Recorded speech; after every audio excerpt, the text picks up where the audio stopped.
د مزار شریف ښار په 15 ناحیه کې د 18 میلیونه افغانیو په لګښت په 10 کیلومتره سړک د جغل اچونې کار پیل شو.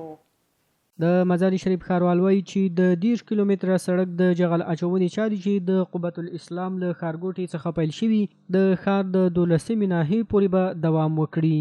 د نوموړې پروژې ځانګړې شوي 18 میلیونه افغانۍ د افغانستان د ښاروالۍ ریاست لخوا ورکول کیږي. ما تقریبا 6 جای که مختلف شهر بوده کانکریت ریزی داشتیم در سر رساندیم. فی الحال هم شروع است پروژه که درگاه مشکلات کلان شهر که است ریزی و کانکریت ریزی است درگاه حل شده رای است در 21 جای. د نوموړې پروژې مسؤل وایي د دغه پروژې کار مدت 2 میاشتې ده، خو نوموړی ژمنه کوي چې د ټاکل شوي مودې څخه به وړاندې دا پروژه بشپړه شي.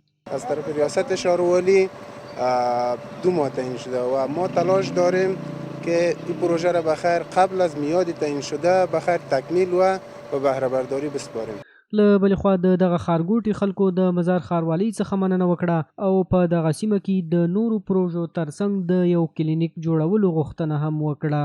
روی امرته بازم به همین اندازه که اینا کار میکنن مشکلات مرفوع میشه و باز مشکلات خود را نه تنها اینجا بلکه سایر جا مشکلات خود را داره. اگر توانایی دولت باشه امیدوار هستیم که در آینده خدمت بیشتر برای از این مردم بکنه ان شاء الله تعالی. ټاکل شوې ده چې دغه پروژې چارې به په 2 میاشتو کې پای ته ورسیږي چې د دې سره به د خلکو ډېرې ستونزې حل شي.